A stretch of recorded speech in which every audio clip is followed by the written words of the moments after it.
Hi everyone, welcome back to my channel. Today I'm going to talk about 5 carbon capture papers that I suggest everyone to read. Before we get to the content, please be sure to like this video, subscribe so you can get more content in oil and gas and professional development topics, and please be sure to comment on the video below so I can incorporate your feedback into future videos. Please be sure to hit that notification bell when you do subscribe because I upload every Friday and every Sunday. Every Friday is a professional development topic, and every Sunday is a technical review. Well, let's get to the content. The first paper I'm going to talk about is 202394.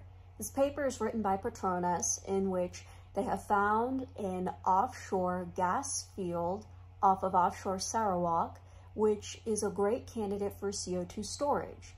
They decided to use the carbon capture, utilization, and storage concept, and there is a monitoring, measurement, and a verification program that they use. This paper is great in discussing the technical and economic merits of being a carbon capture program for this particular reservoir, and it shows the risk and impact to CO2 once it escapes the sediments and it enters into the marine environment. I suggest you read this paper to look at the carbon capture applications and some of the progress that's being made in such projects around the world. The second paper I'm going to talk about is 190204, or looking at carbon capture, utilization, and storage on an onshore heterogeneous carbonate field in Texas. This is a CO2 foam EOR project, which was also a candidate for CO2 storage. This paper talks about how the CO2 foam in lab results showed that it decreased gas mobility, increased CO2 utilization, and decreased the gas-oil ratio. I suggest you read this paper to look at a 2-in-1 project, in that how a CO2 EOR project also was enabled to be a CCUS project, or a carbon capture, utilization, and storage project for this onshore field.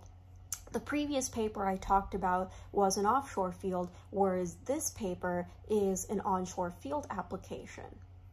The next paper I suggest to read is 197558, or a scoping model to utilize carbon capture, utilization, and storage in the Zorara field of the UAE. This paper gives a great number of implications for the UAE, in that by creating a compositional model for the Zorara oil field, they're able to create a zero emissions power plant. They're able to extract NGLs and use a CCUS project. For extracting the NGLs, or the production of NGLs from their modeling, through the extraction of CO2, they're able to increase the NGLs by 23 to 36% and create 20 gigawatts of electric power for the next 30 years in the UAE. This would be the first EOR zero emissions project for the UAE, which gives a great number of implications if this project were to be executed. I strongly suggest you read this paper to look at the implications of how CCUS could be a net zero solution for a particular area, especially when using the Zorara oil field as an example. The fourth paper I suggest everyone to read is 195284, or using big data analytics to regulate compliance issues when it comes to CCUS projects. This gives a regulatory perspective in data mining any regulatory compliance issues during CCUS projects.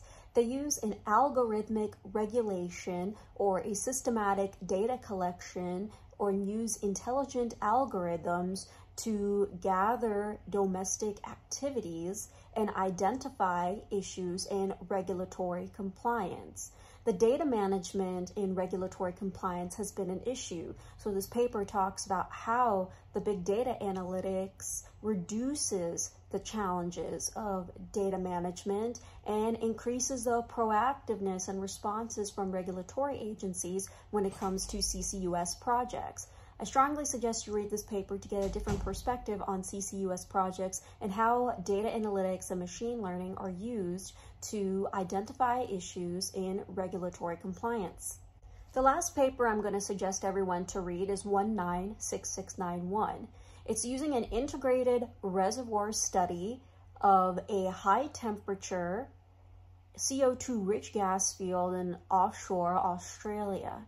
This paper talks about a compositional model of 1.8 million cells and how there's an aquifer as a boundary or represented in the boundary conditions, and how they're modeling to re-inject the CO2 into the aquifer and look at a risk analysis approach such as the breakthrough time and plume migration.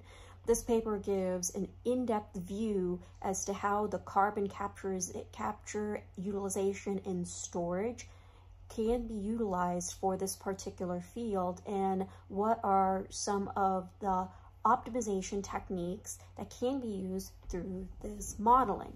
I strongly suggest you read this paper because of the in-depth modeling view and the technical and economic integration that is used to look at the feasibility of maximizing CCUS in this particular field. And that's a wrap, everyone. Those are the 5 carbon capture papers that I suggest everyone to read, and these are more recent papers that have been published in OnePetro. Once again, please be sure to like this video, subscribe so you can get more content in oil and gas and professional development topics, and please be sure to comment on the video below so I can incorporate your feedback into future videos. Thanks so much for taking the time to watch this video, and I'll see you in the next one.